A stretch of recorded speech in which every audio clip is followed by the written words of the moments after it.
Senhor, olha para o teu povo nesta hora, Jesus. Olha para nós, Senhor. Somos fracos, pequenos, somos necessitados e carentes da tua graça, Jesus. Nós muitas vezes queremos resolver as circunstâncias e as lutas que nos vêm com a nossa força, com a nossa capacidade, Senhor, mas a tua palavra nos diz, e o teu Espírito Santo confirma, que sem ti nada podemos fazer, Jesus. Sem o teu Espírito Santo nada podemos fazer. Nesta noite agora, Senhor, esta causa que a tua filha, que o teu filho, este irmão, esta irmã, esta pessoa está te apresentando, Senhor. Só tu sabes, Senhor, a dificuldade, só tu conheces a causa e a necessidade, Senhor.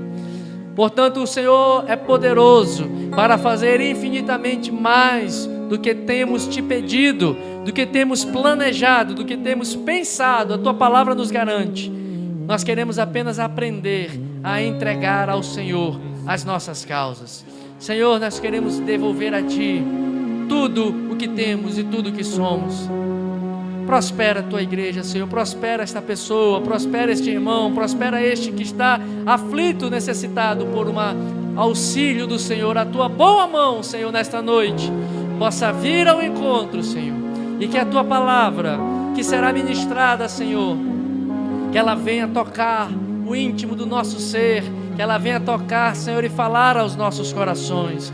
Queremos entregar a ti a nossa angústia, queremos entregar a ti, Senhor, as nossas aflições, para que nesta noite venha sobre nós paz que excede todo pensamento, toda a compreensão. Derrama paz no coração dos teus filhos agora. É o que nós te pedimos, Senhor. A ti nós queremos entregar, a ti nós queremos devolver tudo, Senhor. Ó Deus bendito, gracioso, misericordioso, na tua presença nós nos rendemos e nos quebrantamos e a ti devolvemos tudo, Senhor.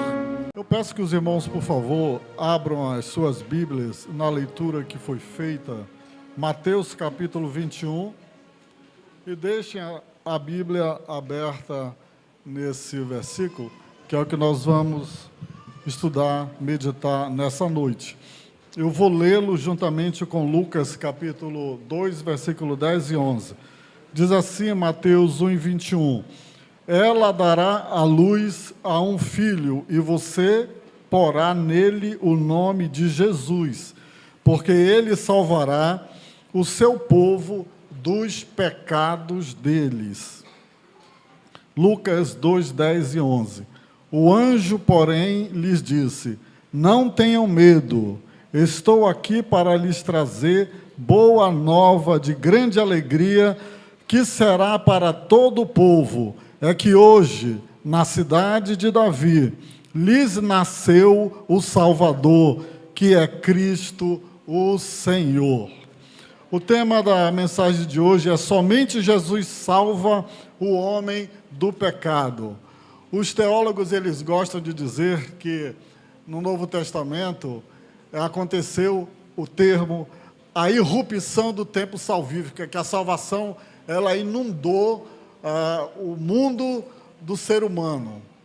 E também diz que aconteceu o retorno do Espírito que se apagara. E realmente aí faz todo sentido, porque a última voz profética foi no livro de Malaquias, que é o último livro lá do Antigo Testamento, e de lá para Mateus, houve um silêncio de 400 anos, mais ou menos, em que não havia atividade profética. Então, é só para os irmãos entenderem, quando essas duas leituras aqui, elas aconteceram, esses fatos aqui, estava havendo uma revolução, um rebuliço no mundo espiritual que alcançou o mundo físico do homem, e toda a atividade no céu estava com os olhos aqui na terra. Por isso nós temos aqui, nesses dois textos, anjos falando, tanto o anjo falando em Mateus, quanto o anjo falando em Lucas. Mas o que está acontecendo nessa fala em Mateus? Deus está revelando a José, e aqui José era o pai adotivo de Jesus. Ele está revelando o seu plano de trazer o Salvador prometido ao mundo. Só que José estava numa situação difícil, porque Maria se achava grávida, segundo Mateus, segundo o texto de Mateus, e José ainda era noivo com ela. E aí, como é que ele vai... E o texto diz que ele não se sentiu confortável e ele intentou deixá-la secretamente, para não caluniá-la. Mas enquanto ele estava pensando isso, e quando ele foi dormir, lhe apareceu em sonho um anjo, e que disse: olha, o que está gerado nela não é um caso de adultério. O que está gerado nela é obra do Espírito Santo. Portanto, esse teu plano de abandoná-la, deixa de lado, vai lá, assume ela. E tem mais uma coisa: esse que vai nascer dela, você vai colocar o nome dele de Jesus, porque ele salvará o seu povo dos seus pecados. Então, irmãos, só nessa frase, nesse versículo, a gente já pode entender que o mundo estava em pecado, o povo estava em pecado, e o povo não sabia como encontrar a porta para sair dessa situação em que vivia. Por isso Deus invadiu, esse é o termo, a realidade humana e propôs uma mudança de situação. Vejam bem, aqui tem uma coisa interessante, que os pais, eles colocavam o nome aos filhos, porque eles entendiam que, de alguma forma, o nome que eles davam aos filhos refletiriam no seu caráter. E, geralmente, muitos deles têm o nome de Deus no seu nome, né? E aqui, quem está dando... Então, isso já era significativo. Então, os irmãos devem imaginar como não é significativo quando o próprio Deus Pai, ele encaminha um anjo para dar uma ordem para José, dizendo: coloca o nome dele de Jesus. Jesus significa Jeová salva. Então, Deus estava mandando José dar um nome para o seu filho, para o Filho de Deus.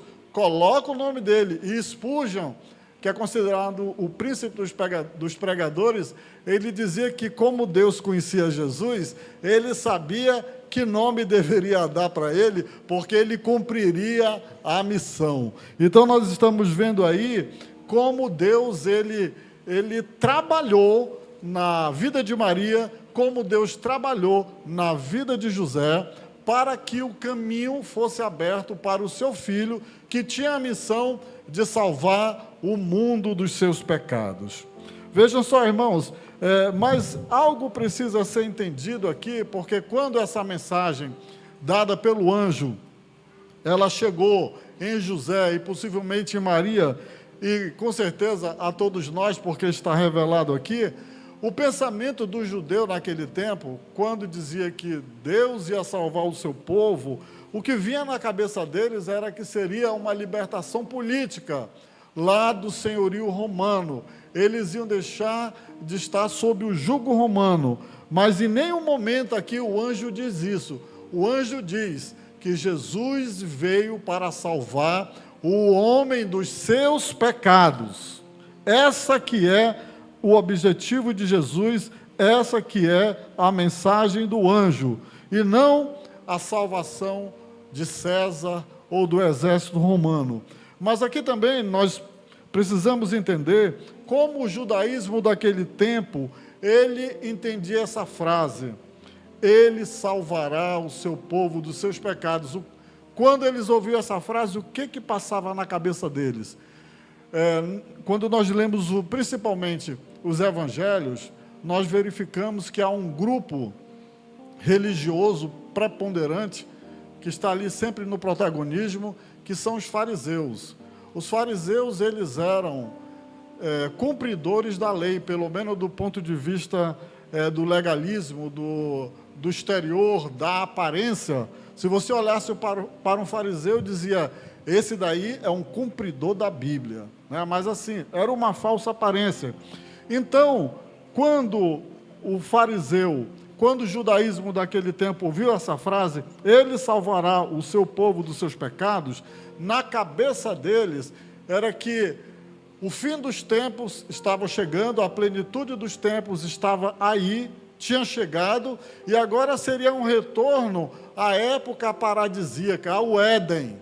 E na cabeça deles, essa purificação era a eliminação de todo o pecado. E todo o pecado não estava com os fariseus. Entenda aqui como nós estamos caminhando. Então, purificação dos pecados para o fariseu, para o judeu daquele tempo, significava aniquilação do ateu, aniquilação de todo aquele que não era judeu. E ficaria somente os fariseus. Todos os outros seriam exterminados. Então, eles imaginavam que esse Jesus, esse Cristo, esse Messias, ele viria em praça pública e, num tom de autoridade, aniquilaria toda a raça humana. Não passava na cabeça do fariseu que essa purificação dos pecados poderia ser um sacrifício na cruz.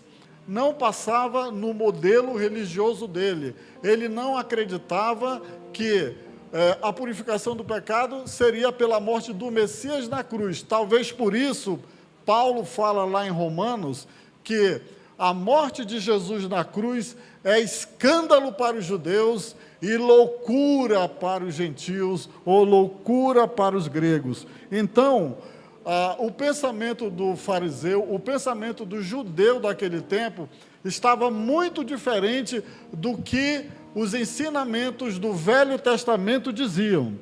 E no Novo Testamento, o pecado só pode ser perdoado pelo sacrifício de Jesus na cruz do Calvário. O sacrifício na cruz é o único que pode perdoar os pecados. Então, irmãos, aqui nós vimos o que passava na cabeça dos fariseus, que não era nada daquilo que Deus tinha na sua mente para a humanidade.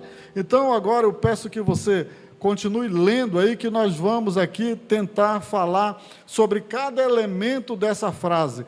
Ele salvará o seu povo dos pecados dele. Quem é esse ele? Quem é esse ele que está na frase? Mas antes, eu queria falar, porque está no contexto do versículo, da assistência dos anjos. Os anjos, eles são elementos, são agentes, que são atores que estão aí num frenesi, levando e trazendo mensagem. Vejam só, os anjos, eles dão assistência para Jesus durante toda a sua vida, durante a vida do Salvador encarnado, durante o ministério de Jesus, que teve entre os homens. Eles foram o arauto, ou os arautos do nascimento. Eles cantaram hinos de glória, de exaltação ao nascimento do Messias. Eles anunciaram as boas novas para a humanidade. Lucas, ele registra isso, que os pastores estavam no campo e apareceu uma miríade de anjos. Eles apareceram, eles ajudaram o Senhor Jesus na tentação. Depois que Jesus foi tentado, eles vieram e serviram a Jesus. Eles estavam com Jesus na sua agonia e o socorreram. Na sua ressurreição, foram os primeiros a proclamarem o seu triunfo. Na sua ascensão, o escoltaram até o trono de Deus. E quando ele voltar para julgar o mundo, os anjos farão parte da sua grande comitiva, porque o anjo tocará a trombeta anunciando que Jesus vai voltar. Quantos creem nisso? Então os anjos, e a Bíblia diz que eles estão a serviço daqueles que hão de herdar a salvação. Você que já é salvo em Jesus, olhe para o seu irmão do lado e diga aí: tem anjo a seu serviço. Mas diga com convicção: tem anjo ao seu serviço. E a Bíblia ainda diz mais, que eles se acampam ao redor daqueles que temem a Deus e os livram do mal. Olhe de novo para o seu lado e diga assim: meu irmão, minha irmã, os anjos do Senhor te livram do mal, eles estão ao teu redor. Diga assim. Vejam só, irmãos, Agora, aqui é importante, o anjo ele fala para José, e esse ele, tem uma ênfase nesse ele. Vejam só, a ênfase é nele. Quem é esse ele? É Jesus. Não é em Maria, não é em José, não é em Deus Pai, não é no Espírito Santo, não é nos próprios anjos. Os anjos dizem, ele, não são eles, mas ele, não somos nós, mas ele. O evento aqui é todo sobre o nascimento do Senhor Jesus, é todo sobre o nascimento do Senhor Jesus Cristo, e aqui os anjos já estão dando um tom para a humanidade. Ele diz, é só esse que vai salvar o mundo, e a salvação não existe nenhum outro a não ser em Jesus Cristo. A salvação é somente em Jesus. Mas, irmãos, também nós não devemos e não podemos denegrir o nascimento virginal de Jesus. Aqui o nascimento virginal significa isso mesmo. Ele nasceu de uma virgem. Ele nasceu de uma moça que ainda não tinha tido contato com nenhum outro homem. Isso somente veio ocorrer depois que Jesus nasceu e depois que eles se casaram. Não devemos denegrir o nascimento virginal de Jesus, comparando a encarnação com qualquer coisa que já ocorreu ou que ocorrerá entre os mortais. O que aconteceu com Jesus, Deus se encarnando, isso nunca existiu no passado antes dele, e depois dele nunca existirá, porque foi a encarnação de Deus numa pessoa humana, e ele se fez homem como nós. Por que nós não devemos denegrir o nascimento virginal de Jesus? Primeiro, o nascimento virginal é essencial para afirmar a divindade de Cristo. Se o pai de Jesus fosse José, o pai biológico, Jesus não era Deus. Ele poderia ser um homem santo, ele poderia ser um homem cheio do Espírito Santo, mas ele não seria Deus. Ele teria um começo, ele teria um momento da vida dele, ele teria um fim. Como ele foi gerado pelo Espírito Santo, sem a participação do homem, significa que ele veio da eternidade e se apresentou na presente era do que eles estavam ali no Novo Testamento. Então, Jesus é Deus, Jesus é divino. E ele mesmo afirmou muitas vezes que ele foi enviado do céu a este mundo, assumindo uma existência anterior. Ele disse, antes de Abraão, eu sou. Ele disse, olha, quando Abraão estava lá, eu já existia. Eu era o próprio Yahvé. Esse eu sou significa eu sou Jeová. Segundo, porque nós não devemos denegrir o nascimento virginal de Jesus, porque ele é essencial para afirmar a humanidade sem pecado de Jesus. Se ele tivesse tido um pai biológico, ele ia ser pecador como toda a humanidade foi, como Maria foi, como os apóstolos foram, como os santos profetas foram. Todo mundo que nasceu de mulher é pecador, porque nós temos o pecado original. Como Jesus veio de Deus, veio do Espírito Santo, ele não experimentou essa natureza pecaminosa. Então, se ele fosse filho de um homem biológico, ele não poderia morrer pelos seus próprios pecados. Ele dependeria de um outro Salvador para salvar ele mesmo e toda a humanidade. Aqui está registrado, então, irmãos, nessa mensagem do anjo, a história profunda do nascimento de Jesus. Ele é o Salvador, ele é Deus. Só ele pode salvar o homem. Mas quem é Jesus? Jesus Cristo, nascido de uma virgem chamada Maria, não é outro senão o Deus eterno encarnado em forma humana, que veio principalmente para salvar-nos dos nossos pecados. O nome de Jesus, como eu falei, Jesus significa salvar. Jesus e salvar, Jesus e salvação andam juntos, de mãos dadas. Repita para o seu irmão aí, estamos no tempo da salvação. Jesus significa Salvador, que Deus salva, Salvador e cura da enfermidade.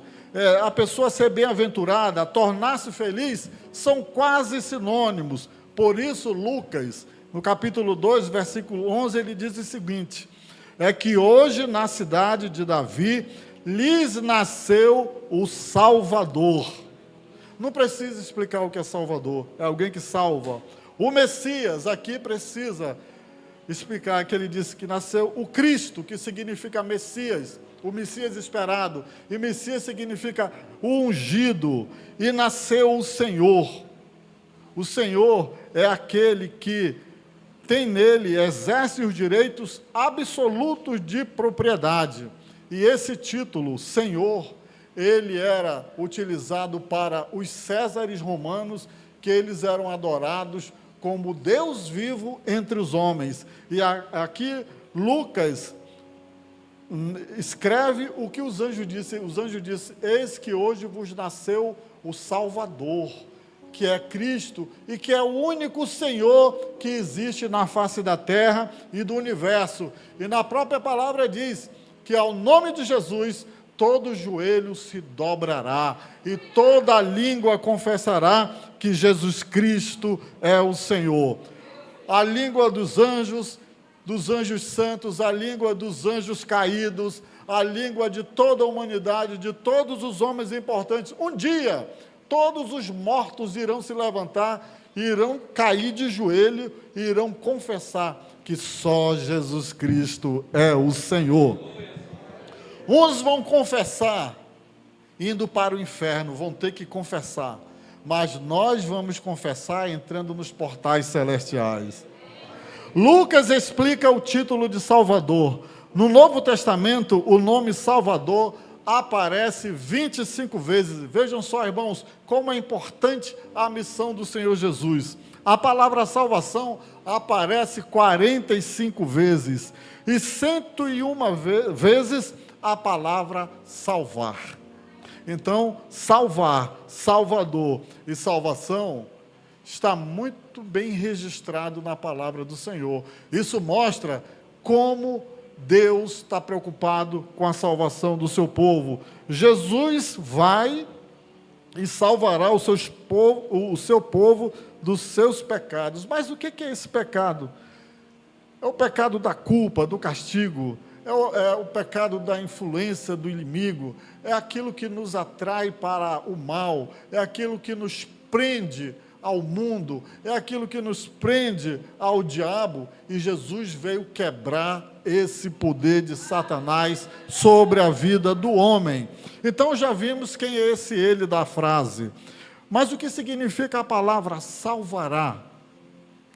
O que significa isso? Hoje a palavra salvar, ela está bastante banalizada, está muito vulgar, ela está esvaziada de significado.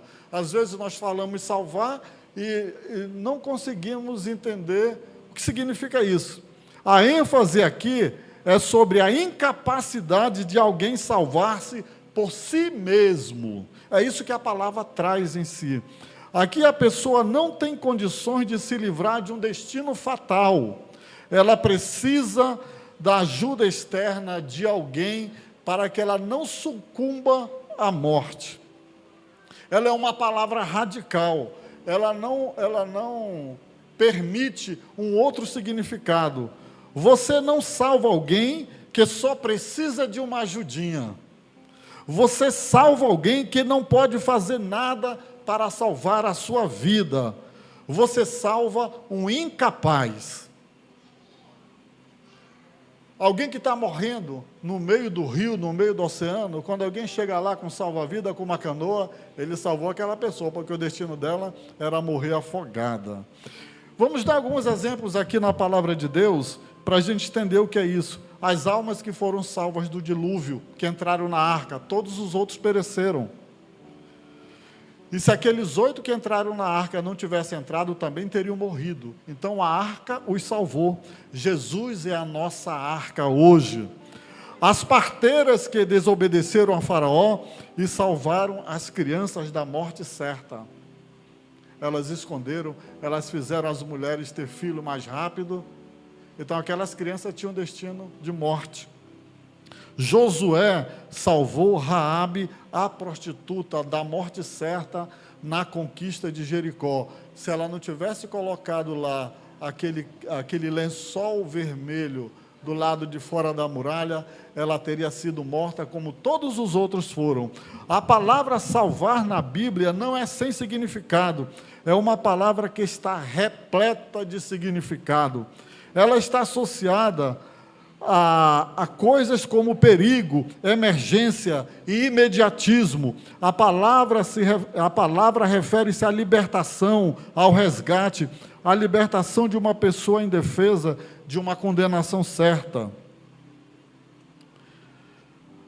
Então, essa palavra, ela mostra, quando o anjo fala que Jesus salvará o seu povo dos seus pecados, ele está dizendo: vocês estão condenados, vocês não têm condições de por si só encontrar o caminho da salvação. Vocês já tentaram muito, já tentaram pelos profetas, pela lei, mas tiveram insucesso. E se esse menino que vai para aí não nascer, vocês continuarão na condenação eterna, mas eu vou mandá-lo, o meu filho amado, ele vai nascer com a missão de salvar vocês, e ele vai ter sucesso na sua missão. Isso significa, irmãos, que o Senhor Jesus, ele ainda está atuando em nosso meio. Isso significa que a porta da graça ainda não fechou. Isso significa que a mensagem de salvação ainda reverbera em nosso meio quando nós abrimos a palavra de Deus. Agora, a única coisa que nós devemos perguntar é se nós, como receptores da palavra de Deus, nós estamos dizendo sim para essa mensagem do anjo. Mas vimos então o que significa salvar. E seu povo? O que é esse povo da frase? Ele salvará o seu povo dos seus pecados. O que significa o seu povo? Quem é o seu povo? No contexto de Mateus, são os israelitas. Todavia, Paulo diz que todos os que descendem de Israel não são israelitas, mas todos os que descendem de Abraão pela fé, esses são filhos de Deus. Portanto, são os verdadeiros filhos de Abraão e são filhos de Deus. A grande questão aqui é saber de quem somos filhos, com quem nós parecemos, quem é o seu povo. São todos os pecadores, como diz Jesus, o Filho do Homem veio buscar e salvar o que se havia perdido. Essas pessoas estão perdidas, alienadas de Deus por causa dos seus pecados. Como Jesus também diz, não são os que estão bem que precisam de médico, mas sim os que estão doentes. Eu não vim chamar os justos, mas os pecadores ao arrependimento. Se você não se vê como um pecador que precisa de um Salvador, então a vinda de Jesus não significa nada para você, porque Ele veio para salvar todos aqueles que são pecadores e que estavam perdidos, os doentes, e somos nós, todos nós que reconhecemos que somos pecadores, todos nós que reconhecemos que precisamos de Jesus. Então, a partir daí, nós começamos a fazer parte do seu povo. Vejam só, irmãos, assim devemos concluir que seu povo se refere àqueles que o Pai deu ao Filho, ou seja, seus eleitos, a quem Ele comprou para Deus com seu sangue, de toda tribo e língua e povo e nação, como diz Apocalipse 5:9. Eles são seu povo, e não há sombra de dúvida sobre isso. Ele nos salvará dos nossos pecados. Se nós observarmos, Jesus nasceu há mais ou menos 2000 anos atrás, falando uma língua diferente da nossa. Vejam só, irmãos, é ali somente para os judeus. O evangelho das boas novas que os anjos anunciaram durante esses 2 milênios, eles atravessaram desertos, florestas, oceanos e chegaram aqui conosco no Brasil. Esse evangelho chegou na Assembleia de Deus do Brasil. esse evangelho chegou a todo o povo brasileiro. Por isso, nós que estamos aqui, um dia, nós reconhecemos que nós precisávamos de um Salvador e nós nos entregamos ao Senhor. E por isso nós podemos dizer, Pai nosso que estás nos céus. Quem pode fazer essa oração, sabe quem é? É todo aquele que entregou a vida a Cristo. Porque só pode fazer essa oração, chamar Deus de Pai, quem já... Abra bem o seu ouvido, porque eu vou dizer aqui. A palavra de Deus diz, e todos aqueles que o receberam, receberam quem? Esse ele aqui, receberam esse Jesus. Foi-lhes dado o poder de serem chamados filhos de Deus. Quem não aceitou Jesus como Salvador é porque está dizendo para Deus, eu não sou pecador, eu não sou doente, espiritualmente falando, eu não preciso de um Salvador, eu me basto, eu consigo chegar ao céu pelos próprios caminhos. Só que o próprio Jesus também diz, aquele que não confessa que eu sou o Senhor, eu não confessarei diante de Deus. Então, assim vimos que Jesus Cristo é o Deus eterno, assumiu a carne humana para salvar o seu povo dos seus pecados. O seu povo são aqueles que o Pai deu ao Filho. Ele não espera que todos o escolham algum dia, mas cabe a mim e a você decidirmos. Em vez disso, ele cumprirá o seu propósito eterno, salvando todos aqueles que entregaram a vida a Ele. Mas salvando de quê? Essa é a palavra principal, como diz o texto, salvando dos seus pecados. Vejam só, irmãos, o que diz aí, Ele salvará o seu povo dos seus pecados. Aqui, uma coisa interessante, significa que Jesus realmente salvou o seu povo e salva o povo dos seus pecados. Em outras palavras, a morte de Jesus, ela substituiu a minha morte na cruz, porque eu deveria morrer, mas eu morrendo não pagaria a minha salvação. Ele morreu no lugar daqueles que ele veio salvar. Ele realmente comprou o seu povo eleito do mercado de escravos, do mercado da escravidão. Ele comprou o seu povo pelo preço da sua própria vida derramada na cruz do Calvário. Mas uma coisa interessante que também mostra o que significa isso, é que o povo, nós não precisamos mais pagar pelos nossos pecados. Muitos falam erroneamente dizendo, você precisa pagar o preço. O preço da nossa salvação já foi pago por Jesus. O que nós devemos é aceitá-lo na nossa vida como único e suficiente Salvador. E aqui, para dar uma prova cabal disso, quando diz que Ele nos salvará dos nossos pecados, primeiro, Ele salva e os livra da pena da morte dos pecados, que é o castigo eterno no inferno. Isso acontece instantaneamente quando nós entregamos a nossa vida ao Senhor. Mas tem uma outra coisa que Ele nos livra. Além dele nos livrar da condenação eterna, Ele nos livra do poder do pecado sobre a nossa vida.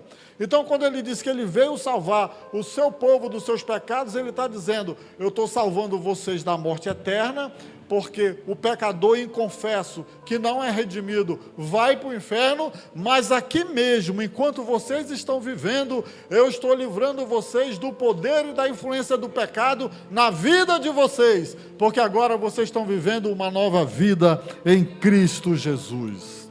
Então, irmãos, Ele salvará o seu povo do seu pecado. Então, o que nós devemos fazer? Nós devemos entender e guardar essa verdade, que somente Jesus foi autorizado por Deus para salvar o seu povo do seu pecado. Mas então, qual é a nossa atitude? Existem somente duas atitudes. Ou nós entregamos a nossa vida a Ele, para que nós sejamos salvos, ou nós continuamos vivendo a nossa vida silentes e insensíveis e duros de coração à mensagem do Senhor. Então, diante dessa palavra, fica a pergunta: você já entregou a sua vida para Cristo? Há alguém aqui nessa noite que entendeu a mensagem dos anjos e que entende que o Senhor Jesus está aqui para salvar o seu povo dos seus pecados? Qual é o seu pecado? O que te prende? Pecado tem nome, como eu falava para uma pessoa ontem. É o pecado dos vícios? É o pecado das drogas? É o pecado da inimizade? É o pecado da contenda? É o pecado da prostituição, do adultério, do roubo, do assassinato? A palavra diz que o Senhor nos perdoa de todo o pecado. Ele perdoa o homem de todo o pecado. Se hoje ouvires a minha voz, não endureçais os vossos corações. Essa é a palavra do Senhor. Eu convido você nessa noite a ficar em pé. Eu fiz o convite para aquelas pessoas que não eram crentes, que não eram cristãs ainda e que entenderam a salvação e que entendem que um dia Jesus voltará, mas não como advogado, mas como juiz. Mas eu quero estender um apelo e um convite para os que já entregaram a vida para o Senhor, mas que no decorrer da nossa vida diária nós estamos lutando contra as opressões das trevas, contra o pecado que tão de perto nos assedia, que quer nos levar de volta para onde nós estávamos. Se há alguém aqui que necessita de uma visitação do Espírito Santo, da força e do poder do Espírito Santo nessa noite, eu convido aqui e nós vamos orar todos juntos, clamando ao Senhor que nos fortaleça. E eu devolvo a palavra ao pastor da igreja. Quero convidar o pastor Jean para fazer essa oração por nós. Há alguém para Jesus nessa noite? Há alguém que deseja reconciliar-se com o Senhor Jesus nessa noite? Hoje é noite de encontrar e conhecer este Jesus que salva, este Jesus que restaura, este Jesus que muda o destino e a história da nossa vida, este Jesus que nos redime e nos faz ser amigos do Senhor. Quero convidar o pastor Jean para fazer esta oração por nós, pela igreja, por todos vocês, para que o Senhor possa nos abençoar, em nome de Jesus. Feche seus olhos. Pai, em nome de Jesus, nós reconhecemos que somos pecadores, lavados e remidos hoje pelo sangue de Cristo derramado ali no Calvário. Sabemos que nós necessitamos, que nós precisamos da misericórdia do Senhor.